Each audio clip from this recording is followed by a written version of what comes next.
And we are back, and we just finished watching Made in England, the films of Powell and Pressburger. This is from 2024, clocks in at 2 hours and 11 minutes, and is directed by David Hinton.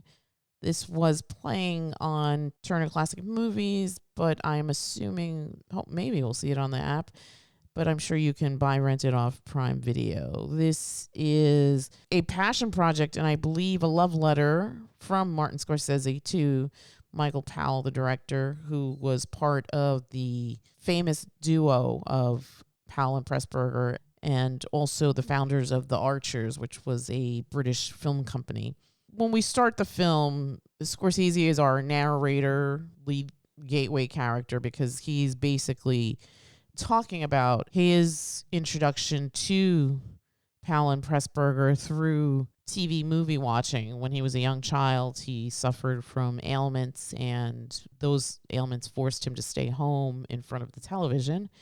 And back in the days when he was growing up, black and white television was available, and programming used to be different than what it is now. Hollywood studios wouldn't allow their rights to be sold on television. I guess they thought it was beneath them. Television filled up their airtime with just British movies, right? Because the British don't care; they just want to work. Yeah, and I'm sure it was just cheaper, and they were just happy to see their stuff out there, right? And whereas because Hollywood was like, we're Hollywood, right? It's prestige. Go to the movies. I think this is probably where like when we were growing up, there was a difference between television work and film work, right? And absolutely, yeah. And the two shall never meet. Television was like slumming. If right. you were a film star and you were on TV, it was because something happened in your career. And right. You were on the way out. Right. I think probably after that was commercials. Yes. Like actors would never be in commercials. Right. Now, unless you needed money. Yeah. And then there was a while where actors would only be in commercials if they were in like Japan or places where they would never be seen in America. Right. And I think they paid well. I mean, I think my favorite story is like Sting did. He was hawking like Japanese cigarettes, and he doesn't smoke, which is even more hilarious. Yeah, but they gave him like $1 million for it. Which I would totally hawk cigarettes too for $1 million. So getting back to this film, this is, again, a love letter from Martin Scorsese to the works of Powell and Pressburger, but particularly Powell, because of the two, he was, I guess, the main director. And in latter years, Scorsese actually formed a friendship with Michael Powell. And so we start off, as we mentioned before, Scorsese as a young man watching the films of Powell and Pressburger on the small screen. It's kind of funny because the way you see it, they do, I guess, like a small characterization of what he's watching. And if you've, obviously in the medium, they've worked in black and white, but when I think of Powell and Pressburger, I think of candy-colored Technicolor films like The Red Shoes, which was my introduction to the films of Powell and Pressburger, and those types of things. The just audacity of the sequence of the films in my personal favorite, which is Black Narcissus, or even something like Tales of Hoffman, which is also just eye candy and just so much going on. But having been a child of the 40s, Scorsese's watching these on a very small screen in black and white. So part of the experience is diminished because you're not seeing it in the way that the makers intended it. But it's still, the stories and the fantasies involved in it just still made such an impression on young Scorsese that he even says that this is stuff that he carries with him till now as a director. And he even correlated how some of the older works of Powell and Pressburger influenced his own films, like Mean Streets, like even Raging Bull, which is kind of interesting because I think the comparison, or the film that he discussed that influenced some of his sequence in Raging Bull, was The Red Shoes, which is... It's kind of crazy. Which is a kind of crazy comparison. But when he says it, I kind of understood it. That whole... I forgot what they called it, like compositional or something like that, where basically it was, we're going to do a long stretch of the movie where there's not going to be a single bit of dialogue. It's just going to be the action and the music and the sound effects, and that's going to convey the story. Right. And that's how he reflected it in Raging Bull. It was just, the conveying the action and seeing things through the eyes of the character rather than showing the event itself. Right. Yeah, and I think that that's absolutely like a technique that gets used over and over throughout the centuries, whether they were influenced by Powell and Pressburger or not. To Scorsese's credit, he mentions other contemporaries of his, like De Palma, like Coppola, who also were enamored of the films of Powell and Pressburger, to maybe having those filmmakers be influential and sort of the foundations to their own story-making, filmmaking careers. So I thought that was pretty impressive too. And it was nice to go down memory lane just to see the works of these two filmmakers. You haven't seen too much of their repertoire. I think I've forced you to sit through Red Shoes. Yes. And I think you've sat through Black Narcissus. I don't think that you hate Black Narcissus, but I enjoyed Black yeah. Narcissus. Okay. I did not like the Red Shoes. Why didn't you like the Red Shoes? I did not like the story. I thought the story was stupid, and I didn't There's like. it doesn't matter about spoilers because this movie is like very old. I'm not trying to keep spoilers. I'm just like running it back through my mind, and I just remember not liking any of the characters because you have like this ballet star, Vicky, and she's just basically ends up being the focus of the composer and then the producer. And the producer's like, you must dance to hell with marriage and love and whatever. And the composer's like, yeah, well, you love me and whatever. But then you think, okay, well, she should be with the composer. But the composer's like, but you'll never dance again, and you're going to be a housewife, and you're just going to be my wife. She should have told both of them to just go to hell. And instead, she just kills herself. Well, they make it seem like the shoes are the ones that made her jump. Yeah, that was part of it. And it was life imitating art, because that was the point of the ballet, right? The red shoes. Yeah, you can keep that. Black Narcissus was good though. Oh, I love Black Narcissus. That's my favorite. Was a great film. It has some amazing shots in it. That Just, shot of the woman opening the door with the madness in her eyes. Oh. Beautiful shot. Like that Kathleen should be Byron, like yeah. that should be on like T-shirts and posters for in dorms of people who've never seen the movie and have no idea where that picture came from. Right next to their Che Guevara poster, which they don't understand either. Yeah, or their Nirvana T-shirt. So yeah, but otherwise, as far as this goes, I was pretty bored out of my mind. I'm not gonna lie. Like you mentioned, I've only seen 2 of their works, although I've seen bits of the David Niven movie where he's the pilot. I've seen bits of that, and I also know A Matter of Life and Death. That's actually a good film. We should watch that. And I know that film was actually name-checked and paid homage to in Captain America: The First Avenger. At the end, Steve and Peggy are talking over the thing. They purposely like aped that scene. So yeah, like you were saying, younger filmmakers learning from the old masters. Yeah. Oh, I didn't even realize that. That's so funny. Yeah, they took that right from there. Oh, because it's a great scene. Yes, it is. It is. I love that movie, Captain America: The First Avenger. So yes. I thought they did a great job. They did a fantastic job with it. So it's kind of tough to have this conversation because you don't really know too much of their work as filmmakers, but just from watching this documentary, what did you garner from Scorsese's experiences with the films of Powell and Pressburger and how that's influenced his own trajectory as a filmmaker? I mean, it's interesting in that, like, when he was describing how Raging Bull was influenced by this and by the scenes in the Red Shoes, and also by the scenes in The Life and Times of Colonel Blimp or whatever the hell. Yes. How it wasn't really so much the event that taking place, but the build up to the event. Mm-hmm. That was the important thing. That's the thing that we cared about. Right.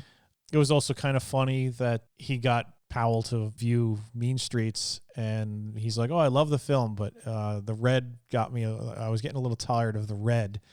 And Scorsese's like, "Have you seen your pictures? Have you seen the Red Shoes?" It's so yeah, that was a little amusing. But yeah, I as far as like getting an idea of the type of stuff that they were doing, once again, it's not really my thing. I could see why Black Narcissus was such a departure from their stuff and why I probably like Black Narcissus more than anything else, because the other stuff where they're trying to incorporate music and they kept saying gags. And I'm like, I don't remember a goddamn funny thing in all of the Red Shoes. No. Yeah. No. If there was humor in any of that, then they don't share my sense of humor. It's very subtle because it's the poking fun of these types of people, right? The artists that live and breathe this stuff to the point of almost obsession. I mean, when I first saw the Red Shoes, I think I was very young. Obviously, I didn't understand a lot of the themes in the film. And I think to your point, like, I'm like, why would she kill herself? Why wouldn't she just either run away, get away from both of these men? They're both toxic. I'm like, Julian, the composer, wasn't that good looking, and Lermontov was like a freak show. And not to get off topic, but I also loved how he equated the Travis Bickle character from Taxi Driver to Lermontov, like the similarities there.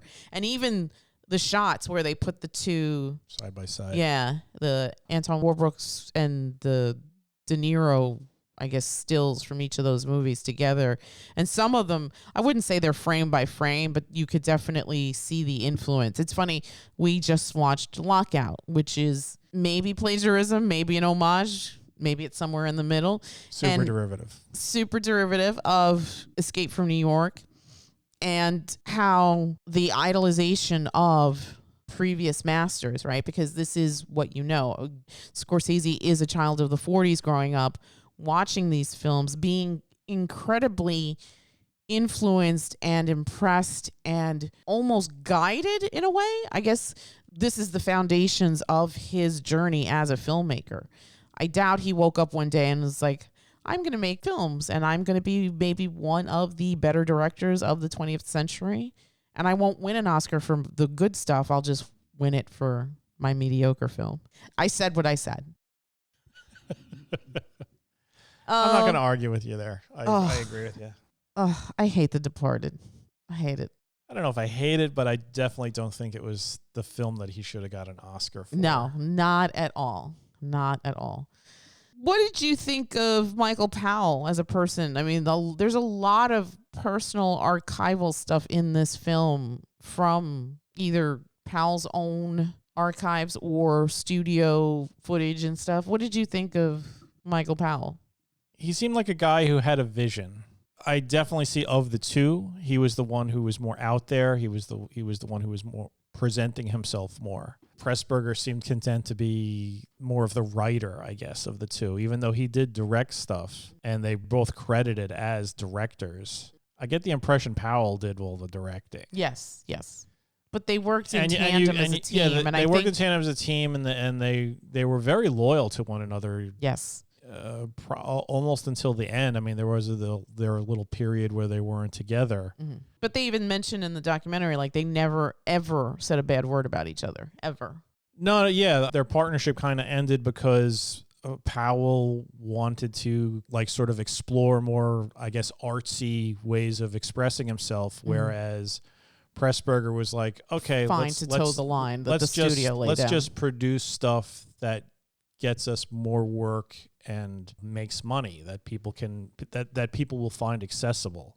And sometimes when you're trying to be more expressive and artsy, you end up alienating your audience. And I think that's what kind of happened with Powell. And apparently his last thing was just an absolute disaster, Peeping Tom. Yeah. Well, it's gotten more love in later years. I think people understood it more, but I think at the time it just, it was bashed repeatedly by critics. But it's funny because now there are directors that credit that film with being a major influence because of the way it was told and because of the subject. I mean, you don't really think it's kind of a horror film. It's a thriller. And yet I've never seen it. I've only heard about it, and never in any sort of way that they were like, oh my God, yeah, so influential. It's usually just, oh yeah, Peeping Tom, yeah, that was a movie. Really? Yeah. All right. I think they were like, oh, what was that? The first video nasty. So probably the first time I heard it was like on the young ones. Maybe.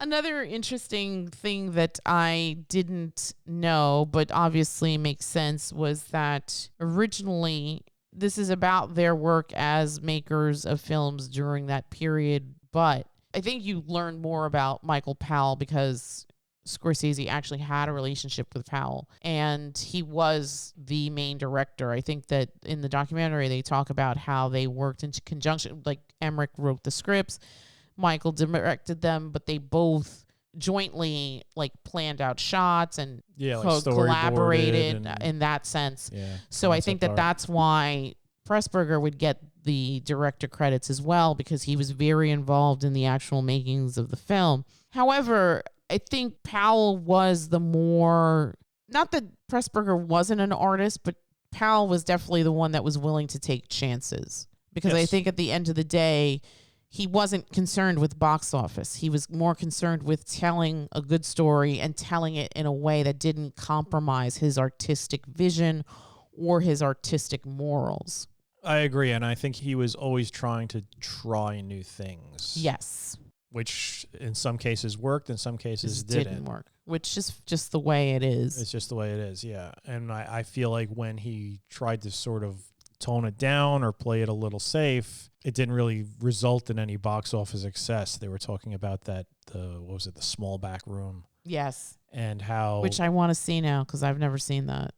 And basically how it was toned down, black and white, small budget, small cast, and intense love affair sort of story, but nobody cared. Right. Nobody cared about any of it. So I don't know, maybe that was the lesson that he learned from that, or maybe, yeah, like you said, I don't really care about the box office too much. I just want to make stuff that's innovative and gets people thinking or wows people or tells a story in an interesting way. Yeah. So another thing, I'm going to piggyback off something that you said. After the success of the Red Shoes, which I think was their biggest widely seen and acclaimed, they did The Small Back Room. But after that, there was two films that they in particular talk about. One was 1949's The Fighting Pimpernel, which was based on an old story. And I think Powell's vision was to do it in a non-traditional way, because they were very much about the art. I mean, to put a ballet within a film is kind of innovative because people didn't really do that. I mean, you've had musicals and stuff like that. You've had dancing in films before, but ballets, I feel like that's actually not a thing. But these guys were very conscientious when they did the Red Shoes to incorporate the ballet of the Red Shoes within the film. So they tried to do something different. It didn't work out for them. Adjacent to that film was something called Gone to Earth, which also I've never seen, which I now want to try and see if I can find. But that was the one that was produced by Selznick for his wife. Yeah. Who... Selznick hated it. Yeah, Selznick hated it and redid it, and that was what was released. And the guy who produced the Scarlet Pimpernel hated it as well. Hated it as well, right. He was just like, I just want you to remake this movie in color. Right. And they were like, no. Yeah, he had no interest in see that, so he was like adding all sorts of weird things, like, oh, every time he sneezes, we'll see fireworks. Fireworks, right. Which I don't get.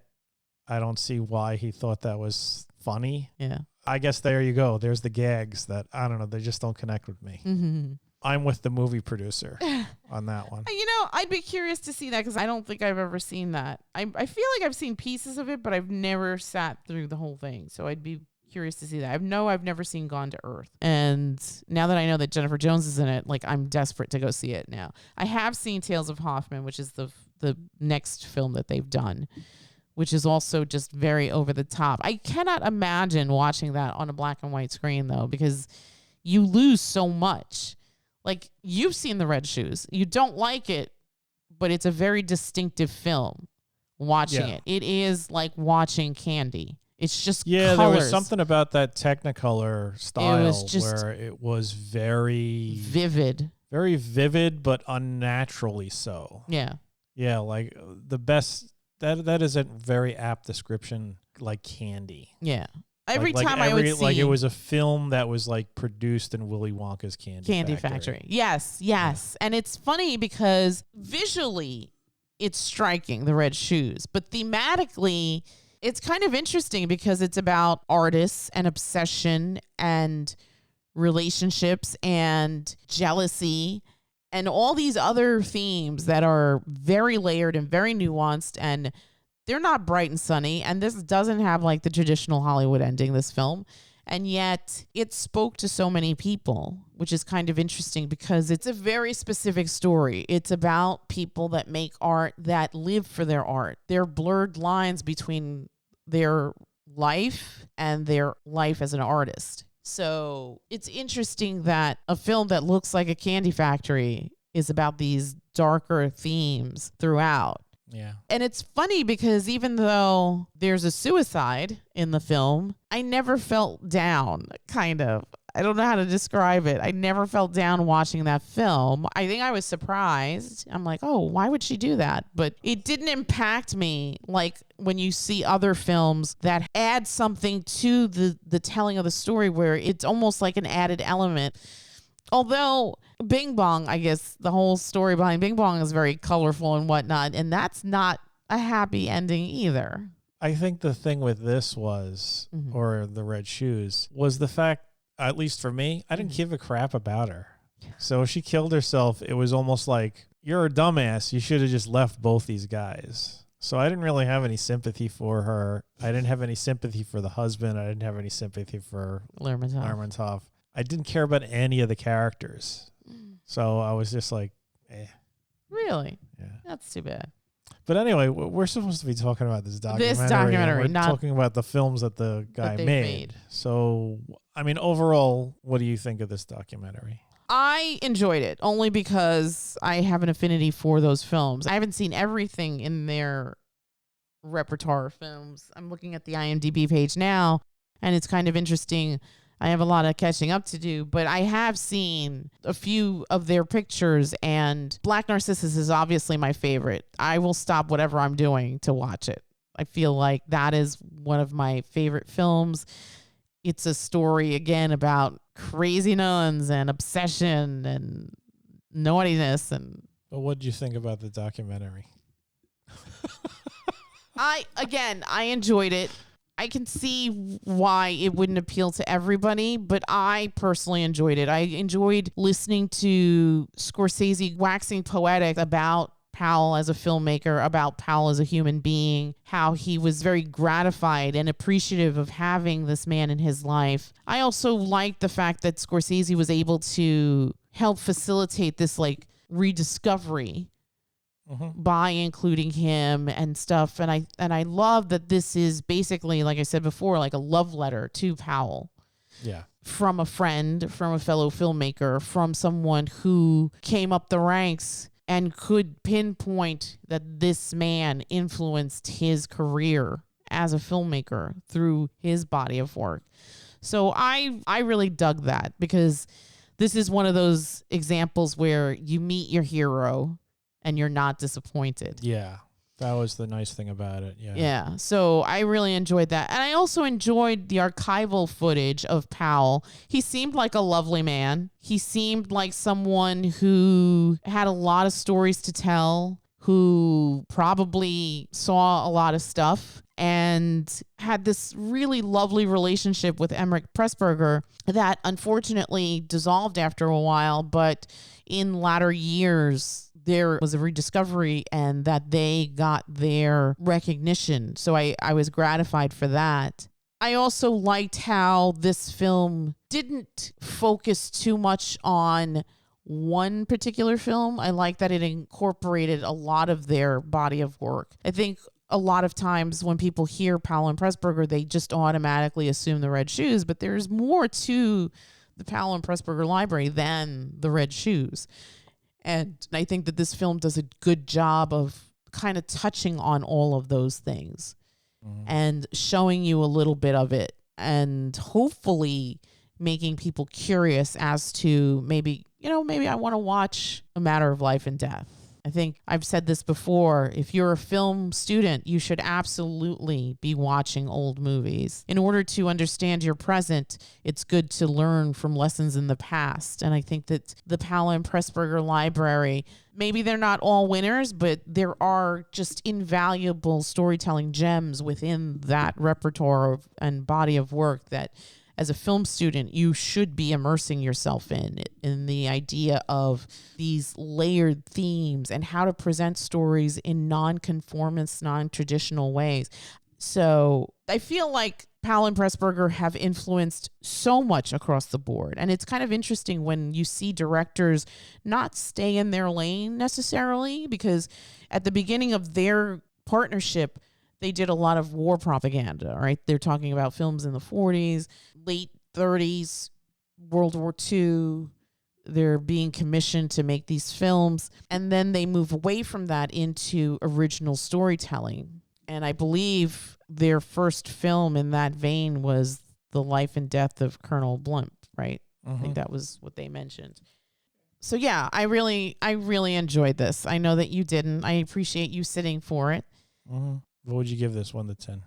I love this film, actually. I really do. It is a love letter from a film fan to one of his idols. It was nice to see Scorsese sort of fanboy over Powell and his filmography and how appreciative he was of meeting this man and feeling almost like blessed in a way that he was able to communicate with this gentleman on a personal level as a friend. And he gave him a job. Yeah. Yeah, that was really lovely because like they also mentioned in the beginning how he was sort of like this guy who lost his film career, could barely pay to heat his home and was living in a van outside. Like, what are they called? Caravans. That was the rumor he was living in the caravan, but he actually was living in a house.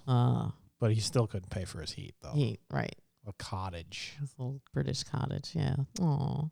If I was going to give this film 1 to 10, I'd give it an 8.5. I really enjoyed it. I enjoyed going through the filmography.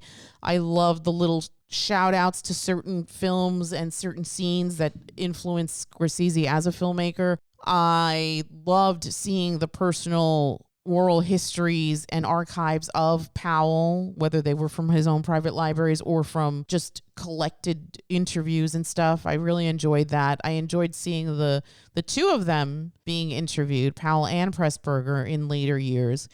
And I think that this film is a gem. It should hopefully be a companion piece. I want to pair this with one of their films. We're going to watch one of their films with the kids shortly and pair these two together. But I hope that more people get to watch this. I would have loved to have seen this in an actual movie theater on a big screen because I enjoy the films of Powell and Pressburger. I would love to see Black Narcissus on a huge screen. Yeah. What say you? As I mentioned, I had no interest in watching this. I'm not a big Powell and Pressburger fan. It's interesting to see Martin Scorsese. Who's Robert Scorsese? Martin Scorsese talk an amalgamation of De Niro. Yeah, look at Scorsese. that. They've merged into some sort of Cronenbergian beast. It was interesting hearing Martin Scorsese talk about how this guy influenced him from such an early age, his early childhood. As far as documentaries go, to me, it felt a bit weak because you're dealing with just one person's recollection and opinion and narration of these two men's lives. Although, honestly, it's really just mainly about Powell. Pressburger gets passing mention. He's there. Mm-hmm. It probably would have been a bit more interesting if he could have gotten the other directors that he said were influenced by Powell. Mm-hmm. They mention their names, but they don't appear. Mm-hmm. It's just Scorsese sitting in a chair talking about this stuff. Mm-hmm. So in a way, it's almost like a documentary about Martin Scorsese talking about his influences rather than... Well, that's what I said. It's a love letter from one film director to another. Yeah, so... Overall, I don't think it's that great a documentary. On top of that, I'm just not interested. I totally watched this for you. I know. And I appreciate you for it. I love you. I love you too. So I would probably give this a 4. Not even average. I don't believe that. No, because like I said, it's not a good documentary. To me, a documentary shows you a lot of perspectives. It shows you a bit more matter-of-fact description of history. This, as you said, it's a love letter from one guy to another guy. Yeah. All right, fair enough. To me, that's not really a good documentary. It's sort of just like we just got to hear Martin Scorsese talk about somebody he admires. Right. It would have been interesting if they had gotten the other directors. It would have even been even more impressive. I didn't watch this with you, but the Merchant Ivory documentary, TCM also played that. And I thought that that was brilliant because they talked to James Ivory. I mean, you can't talk to Powell because he's dead, but they talk to James Ivory in that film, and they go through the films with a huge portion of the casts in those films. Yeah. Like to me, that's a documentary when you're getting a lot of perspectives. Right. So a lot of the people that were in those Merchant Ivory films make an appearance in that documentary to talk about the experience of working on these Merchant Ivory films. So just a 4? You sure? Are you sure about that? I'm 100% positive. I stand by everything I said. Not even average. Not even average. That's like terrible. I said, it's not a good, as far as a documentary goes, it's not really a good documentary. It's a interesting discussion from Martin Scorsese talking about his friend, but it's not a good documentary. It falls short. All right. I see what you're saying, but I don't agree. But I do agree that it would have been nice to have seen a more layered, a more more perspectives. More perspectives included. Again, a lot of the actors in those films are long gone. It's unfortunate that this film couldn't have been made like 50 years ago, because that's the right time that would have been to make this film. But Scorsese is only now coming into his ability to do this for other directors. I also appreciate that Scorsese is very involved in restoring old films. I love Martin Scorsese. He's great. I mean, I don't know if TCM would still be around if it wasn't for him and the other filmmakers rallying around it, because there was a serious point where I think Time Warner owns them. And they were considering just, let's get rid of it. Nobody watches these old movies anymore. And that's not true. That's not true at all. Those old films are great. TCM is one of the stations we frequently stop on as we're cruising through the 10,000 channels of crap. Yes. And then at the end, we're like, oh, there's nothing to watch. So, all right. So, Good on Martin Scorsese for that. Not a good documentary, though. That's too bad. But definitely check out the works of Powell and Pressburger. I highly recommend Black Narcissus. I think that's playing on Max. Black Narcissus is a good movie. We're gonna force the children to watch that with us. We've already seen that with them, but we'll do that for the review. But all right, you're wrong as usual. But we will wrap it up, and we will bid you all a good night. Good night.